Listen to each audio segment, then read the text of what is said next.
దేవుని స్తోత్రం కలుగునుగాక.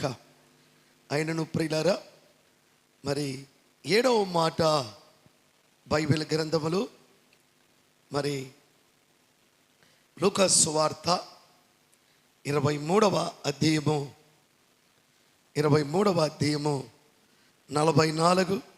45, 46 వచనం. అప్పుడు రమామి మధ్యాహ్నమాయను. నేను చదువుతాను, వినండి. ఇది మొదలుకొని 3 గంటల వరకు ఆ దేశమంతటి మీద చీకటి కమ్మెను. సూర్యుడు అదృశ్యుడాయను.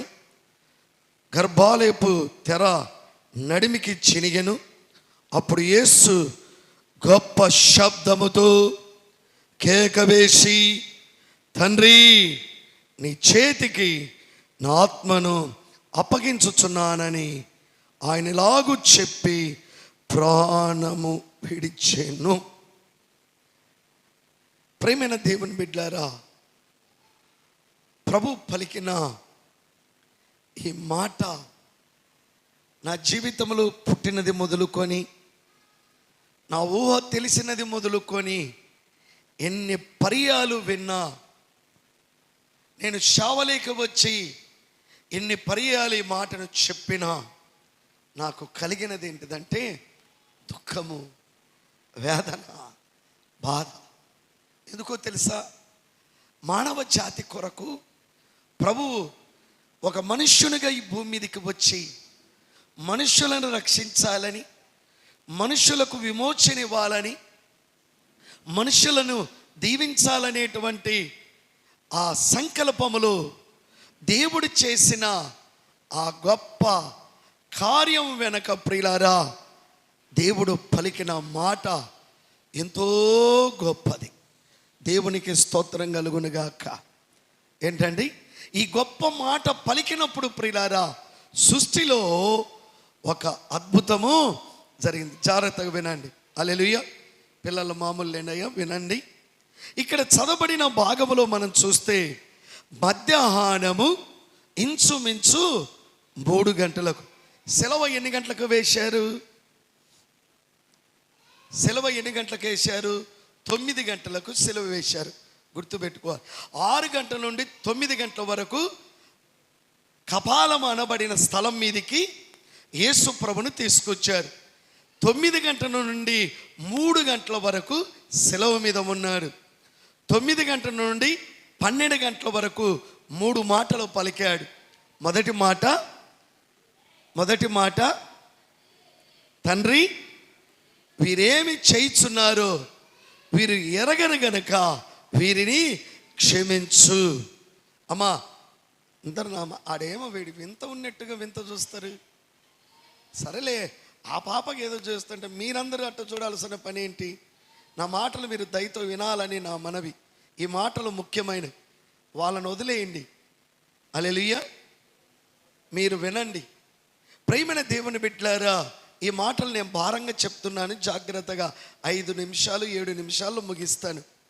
ప్రియమైనటువంటి సంగమా, మొదటి మాట, తండ్రి, వీరేమి చేయుచున్నారో వీరు ఎరగరు అని క్షమించు అని పలికిన మాటలో త్రిత్వము కలిగిన దేవుడు, తండ్రి అయిన దేవుడు, కుమారుడైన దేవుడు, పరిశుద్ధాత్మ త్రియేక నామములో కలిగి ప్రార్థన చేశాడు.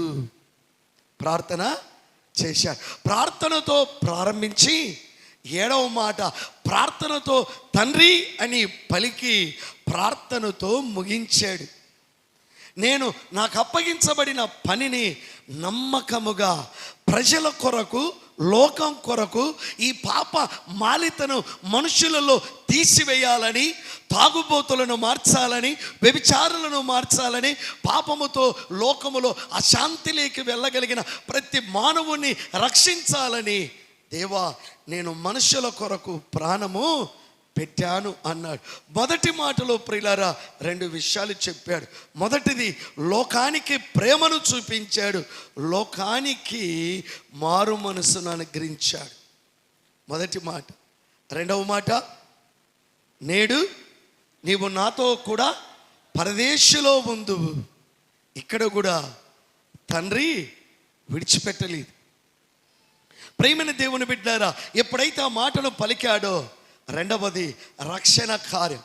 రెండవ మాటలో నువ్వు ఏం నేర్చుకోవాలంటే, ప్రభువా నాకును నా కుటుంబానికి నా వ్యక్తిగత జీవితానికి ఒక్కటే అవసరమైంది.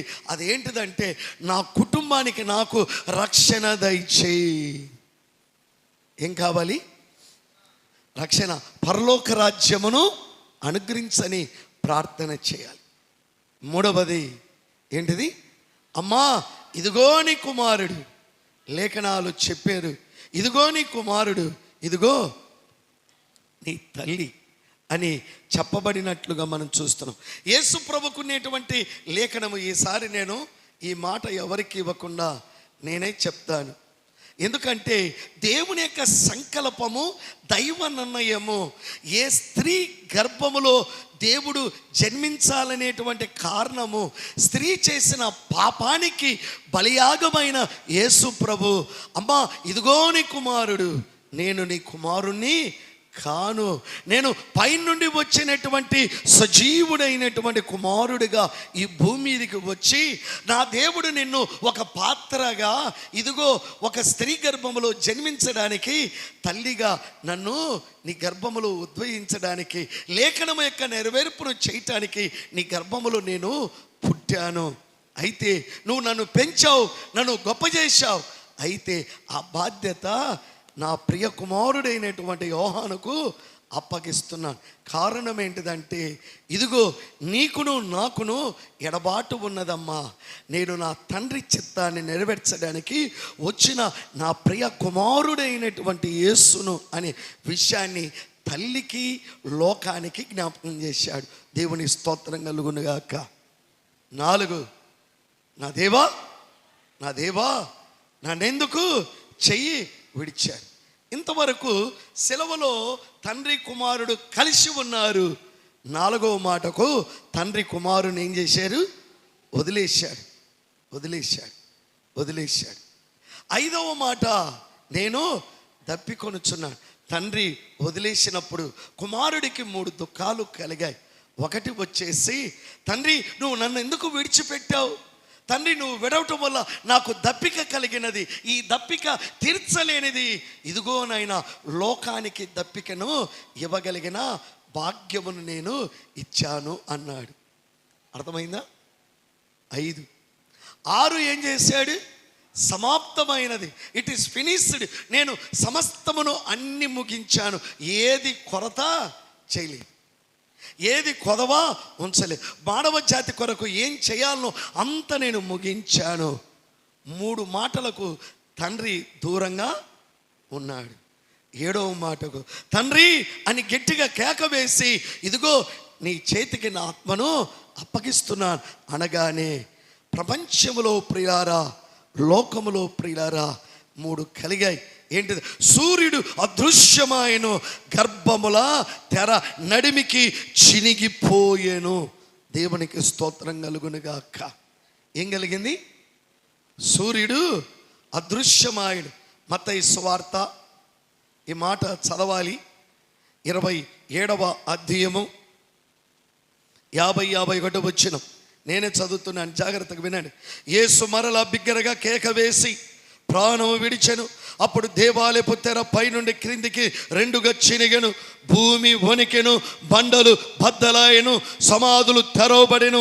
నిద్రించిన అనేకులు పరిశుద్ధ శరీరమును ధరించుకొని లేచిరి.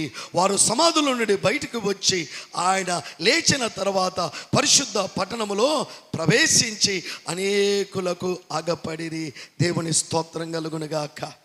అమ్మా ఒక అద్భుతం 7వ మాట. సహోదరుడా, అయ్యా ఒక అద్భుతం 7వ మాట.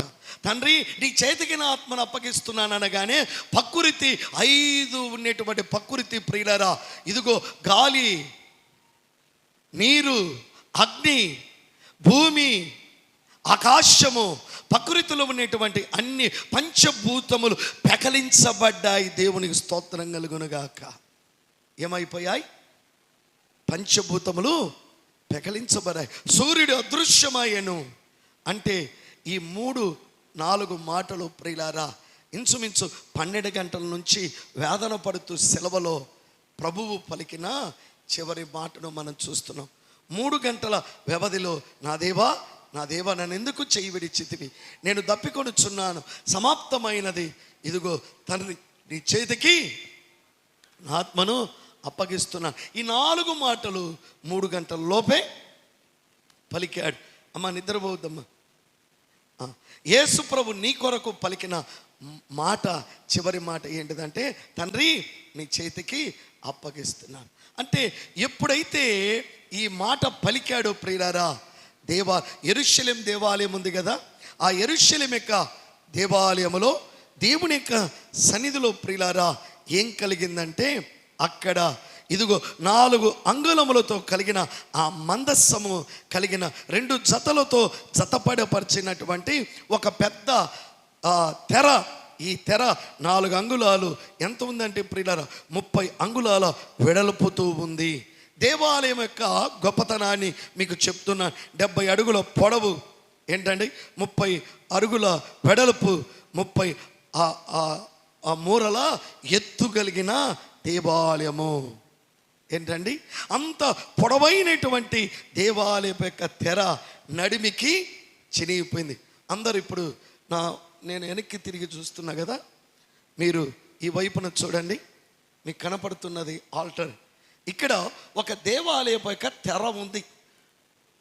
ఇది 4 అంగుళములతో ఉండేటువంటి తెర.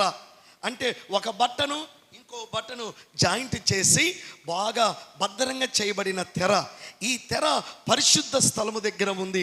ఈ పరిశుద్ధమైన స్థలములో ప్రభు తండ్రి నీ చేతికి నా ఆత్మను అప్పగిస్తున్నాను ఎప్పుడైతే పలికాడో నడిమికి చీరిగింది. దేవుని స్తోత్రం కలుగునుగాక. చినిగిపోగానే భూకంపము కలిగింది, సూర్యుడు అదృశ్యుడయ్యాడు. ఇదిగో అంత దేశమంతా చీకటి కమ్మింది. సమాధులలో నుండి పరిశుద్ధులు లేచారు. దేవుని స్తోత్రం కలుగునుగాక. చనిపోయిన వారు ఏమయ్యారు? ఓ మనుషుడా, ఎందుకు యేసయ్యను నమ్మాలి? నువ్వు చనిపోతే లేస్తావు. గట్టిగా చప్పట్లు కొట్టి ప్రభునామాన్ని మహింపరుద్దాం. నువ్వు చనిపోతే తిరిగి లేస్తావు ఒకరోజు. అందుకని 7 మాటల్లో ఉండేటువంటి గొప్పతనం, ఆ గొప్పతనము దేవుని యొక్క కృపలో సాగాలి. నేను చిన్నప్పుడు ప్రియులారా, ఎప్పుడు నేను మందిరాన్ని కట్టి చిన్నతనములో చూస్తే 7 మాటలు పలకగానే ప్రకృతిలో లోకములో అంతా కూడా చీకటి గమ్ముతుంది, ఉరుములు గాలి కూడా వస్తుంది. ఈరోజు కూడా అదే వస్తుంది. దేవుని స్తోత్రం కలుగునుగా. ఆ మాటకున్న శక్తి, ఆ మాటకున్న పవర్. అమ్మ ఏం భయపడాకండి, గురమ్మ ఏం నీ కాడికి రాదులే. దేవుని స్తోత్రం. మీరు భయపడకుండా చూడండి. ప్రియమైన దేవుడు, ప్రకృతిలో మార్పు వస్తుంది, మనుష్యుడిలో మార్పు రావాలి. తండ్రి నీ కొరకు చనిపోయాడు గనక, తండ్రి నీ చేతికి నా ఆత్మను అప్పగిస్తున్నానని ప్రాణం విడిచినప్పుడు ప్రియులారా, దేవుడు ఇదిగో మనిషి చనిపోతే తిరిగి లేస్తాడు. దేవుని యొక్క సన్నిధిలో చేరగలిగిన గొప్ప భాగ్యం దేవుడు మనకు ఇచ్చాడు. అంటే దేవుడు 40 రోజులు ఉపవాసం ఉండి దేవుడు మానవ జాతి కొరకు చేసి ఇదిగో జయించడానికి, మరణపు ముళ్ళును ఇంచడానికి ఆయన విజయాన్ని పొందాడు. 7వ మాట విజయానికి గుర్తు. ఆయన చనిపోయి సమాధి చేయబడి రేపు ఆదివారం తెల్లవారుచుండగా ఆయన తిరిగి లేచాడు. దేవుని స్తోత్రం కలుగునుగాక. నీ కొరకు దేవుడు ప్రాణం పెడితే దేవుని కొరకు నువ్వేం పెడతావు? ప్రాణం పెట్టమన్నాడా? అమ్మా నువ్వు రక్షణ పొందు, నువ్వు మారు మనసు పొందు, నీ జీవితాన్ని మార్చుకో, నీ బ్రతుకును మార్చుకో, దేవుని నమ్ముకో, దేవుని దీవెనలు పొందుకొని దేవుని బిడ్డలుగా ఉండుటకు పరిశుద్ధాత్మ దేవుడు మనకు సాయం చేయనుగాక.